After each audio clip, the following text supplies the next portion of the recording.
Thank you, Ward 6. Appreciate the opportunity to come speak. I'm Christopher Lim. I'm running for Cambridge School Committee. I'm an immigrant. I'm a father of a 6th grader at Ringe Avenue Upper School. I'm a husband to a public school teacher who's got over 20 years of experience. I'm an engineer who trained at Carnegie Mellon and MIT, primarily focused on large systems and system dynamics. I'm an avid coach of youth soccer and baseball in the area. I've been a volunteer at my son's school, both as the treasurer of the Friends of the Baldwin organization, as well as a leader of the STEM club. And I'm an active participant in the Cambridge community. My focus primarily is on systems development, the growth and management of large systems, and I feel like oftentimes my experience in Cambridge has been that our school system is less of a system than a collection of schools. One of the reasons that I joined the race was my sort of discontent with the additional time that they wanted to add to the school day. And I felt like I went to the community meetings, I went and participated and talked to the superintendent, I came to school committee meetings, and I felt like the system described was incomplete and that the answers that I was searching for were never consistent and never coherent. I want to see us apply better systems tools and systems thinking to our collection of schools. I would like to find ways to empower our students and teachers, and I believe that a lot of our challenges are because we don't have a holistic view of our school system. And I believe that in order to make a lot of the improvements, we need to empower our teachers and be accepting of their needs and their desire to work with our students and support them in as many ways as possible. Thank you. What is the single most important issue facing the Cambridge School Department during the coming term of the Cambridge School Committee, which is essentially from 2020 through 2021, well, a couple of days into 2022? And second, what is the most important issue facing the Cambridge School Committee during that time? I agree with Aisha. I think, first and foremost, hearts and hands in the classroom is a key issue. I don't know, because we just recently passed a budget, if that's something that school committee is going to change in the immediate term, since the budget was just approved moving forward. So I think that, from my perspective, I want us to concentrate on healing some of the racial divide that's going throughout our school. And I think that goes down to education and applying resources at the lowest level. My son had, a racial incident in 4th grade, and I've talked to a number of families that have had similar incidents across our school system, and families are often made to feel like they're alone or that they are the outlier. And I think that we need to do a better job communicating to them, and as well as analyzing our own actions and our response. I think we need a district-wide plan, and I think that data collection could be a piece of that. That is something that school committee could achieve. In terms of the single most important issue for school committee itself, I think part of that is school committee needs to be a functional body. You have to have 6 people and the mayor who can work together in a professional and cordial way, that agree with each other and can have polite disagreements and civil discourse. And I think that that's one of the biggest challenges for school committee in the upcoming term. How would you prioritize improved mathematics education in the Cambridge public schools? Math is near and dear to my heart. I'm an engineer. I love math. And I think that part of the issue is starting early enough and providing an environment for the children to seek a higher level as early as possible.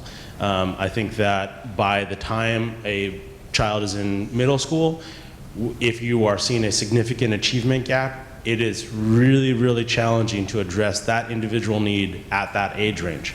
And it requires really intensive sort of short-term stopgap measures in intensive tutoring, additional support. But I think that the answer to that, the math improvement is starting earlier, making more resources available, and adding more teachers and opportunities for people to excel in math. You need to be able to build that core competency and the comfort level and confidence of a child to perform math. My son participated in Math Olympiad at his school.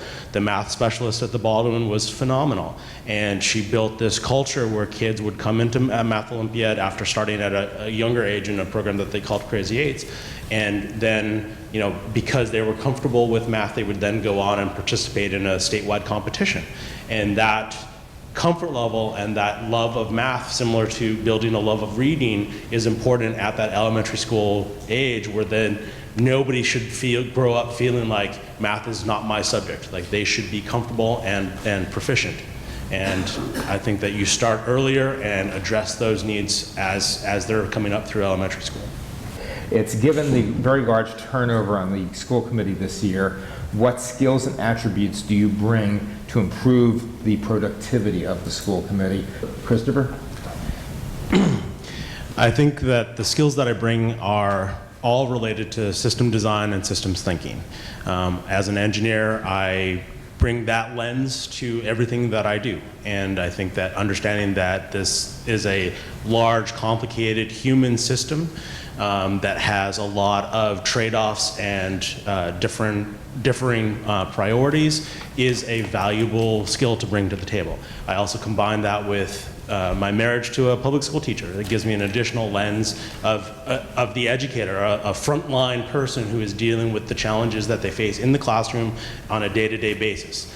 When they start the morning in tears because they already feel like they're behind on their day-to-day obligations. And lastly, I think it's about making long-term decisions, as David talked about in the previous question.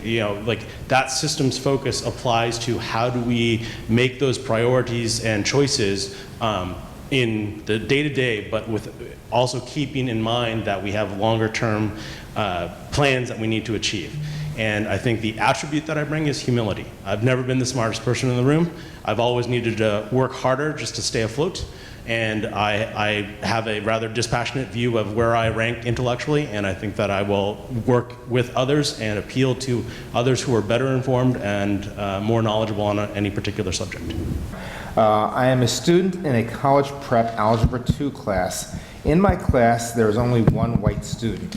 Our classroom has 3 adults present in the class every day. When our teacher asked us about our goals for the class, 11 people said that they just wanted to get a passing grade. Wow. What would you do to address the crisis of confidence in the current CRLS students? I totally agree with Emily. I think that when I hear those words being used in our high school, it makes me very sad, because I think that this is related to the achievement gap. And I think that in many ways, when I hear about the stats of CRLS graduates and post-secondary education as well, that persistent achievement gap continues. And I think that one of the ways that I view it is as almost a poor sales effort. You are not convincing our youth of the need for math education or better educational results in their high school career, that is going to result in some positive change for them afterwards, right? If there's a disconnect between how they perceive the educational value that they're getting at CRLS with the real world results afterwards, that's the fundamental issue that I think that we need to address. And I think that Emily's idea, I totally agree with. I think that we need to work with our local universities and companies to bring real world applications and show them the unique career opportunities that are available if they are able to buckle down and do the work in Cambridge, and that they will be well prepared for the future if they can work hard in high school. Just one more time on the question. Okay. Given what is happening in our country at this time, I especially want to ask, what is the status of the teaching of civics in our school? Is it a requirement, and if so, at what level? If it isn't, shouldn't it be? To the best of my knowledge, I actually think that civics is now a state-mandated requirement. I know that because my wife is an 8th grade American history teacher who had to rewrite her curriculum and make it entirely civics this year, and that was in Belmont. And I believe the same is true, because it's a statewide mandate, that it has to be true in Cambridge. I did spend yesterday in CRLS all day with Mr. Cohen and Ms. Katanga's 9th and 10th graders, as well as I think Mr. Dua and a couple other teachers brought in occasional classrooms during all 4 periods to listen in and participate with some of the school committee members or candidates. And yes, I think it's crucially important. I think civic engagement is, especially given the time that we live in, increasingly important. And I think that it was really wonderful as a first-time candidate to interact with high school students that are this engaged and this motivated to be a party to the process, and really well informed and researched. I thought they came with really great questions and totally appropriately put us on the spot to answer some difficult and challenging questions, and I thought it was wonderful. Considering how the Level Up program is affecting honors education at the high school, what will you ask the district to do for advanced learners? And we'll start with Christopher. Well, this question certainly came up yesterday, and it's clearly on the minds of our high school students. And I will say that I was a product of a sort of leveled and tracked system. That's where my personal history comes in, and I sort of feel the most, I guess I understand that system intuitively better because that's the system that I was educated in. I think that what Level Up is trying to do is really commendable, and I think that my biggest concern and what I would ask the district to do is we have to maintain smaller class sizes. I believe in differentiated education. I have tremendous faith in teachers. I think that what you're trying to ask them to do is possible with a minimal class size. It becomes increasingly difficult as you add 4, 8, 10 kids to that classroom. And so if we are going to push Level Up, and expand it, then we have to do a good job maintaining a manageable classroom size for a teacher. What are your ideas for creative career paths other than academic, i.e. in the trades? I agree with Emily. We do need to provide more options, and I believe that we sort of farm out a lot of these opportunities outside of our district or to sort of local community colleges. It's an important part of education for this era. I had a lot of friends in high school that chose alternative careers and took a while to sort of pick their path. And one of our challenges is that this is kind of a societal pressure issue. We're forcing kids to make life-altering decisions at 17 or 18-year-old where they're picking a path to the best of their knowledge that will basically establish their future with a tremendous amount of change going on in their personal life as well as within their bodies. So I think that we need to give them more options, but I think that we are constrained by our budget and our system, and I think that we can do more to essentially make it okay for them to choose something other than immediately jumping to college. And I think that relieving some of that social pressure and anxiety might be the path to go.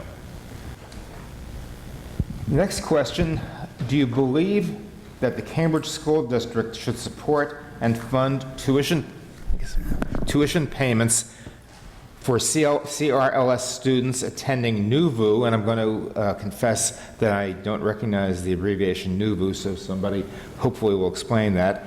But for high school students attending NUVU, Harvard Extension courses, or other approved high school alternative courses to enable access for all families regardless of income.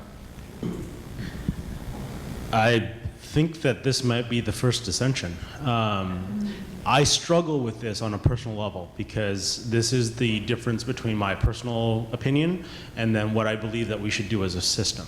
NUVU is a pretty phenomenal charter school type, high technology focused program that's in Cambridge.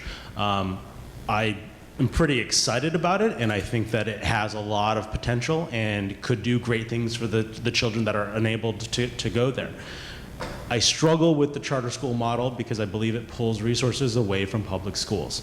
And I don't know how to address that because I I want very much to support anybody who wants to seek higher education and higher learning, but I worry about these type of programs pulling resources away from our public schools, as well as, does this in fact contribute to the achievement gap, right? If this is a limited pool, if this is not available to everybody that's a sophomore, junior, senior, and it's a limited pool that's able to go there, how does that impact our achievement gap?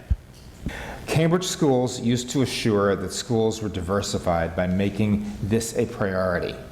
This being following sentence. It appears that this is no longer the case, and some schools are more non-minority than others. What is your opinion about this? As a family that basically lost the lottery in every way and didn't get any of our choices for the first 2 years, I think that school choice definitely needs to be looked at. But I think it would be difficult to prioritize diversification as sort of a key component of school choice. And so I guess I don't think that we should prioritize race or religious background or whatnot as a component of school choice. I think that the system that Emily described for school choice is something that is at least fair, even if you don't get the result that you want. And I think that adding a racial component to that adds a layer of complexity that is then going to create further problems and sort of have unintended consequences down the road. I will also say that in our experience, we were fortunate to go to Kalo and the Baldwin for elementary school, and my son's at Ringe Ave. We have excellent elementary schools across the city, but there's a profound difference in terms of schedule and location, and that component is something that is really, really important to elementary school families especially, and I think adding any additional complication to that process is going to impact and harm a lot more families. What is the responsibility of the school committee for seeing to it that children can enter kindergarten on a par? Presently, anywhere maybe 30% of the children who are entering kindergarten enter at a disadvantage because of what happened to their brain development between the ages of 2 and 4, frequently because all parents or all adults have to work. What responsibility does the school committee have for seeing to it that those children can enter kindergarten on a par with the other children? I think that it is the responsibility of school committee to make sure that students enter kindergarten on par. And I think that you've heard from everybody here that we are pretty much universally in support of expanding JK and special start services, trying to fund that as best we can. I would also add, amplifying the work that the Cambridge engagement team is doing, reaching out to sort of in-language support to immigrant communities. And I think that we do need more long-term planning around our physical structures and spaces.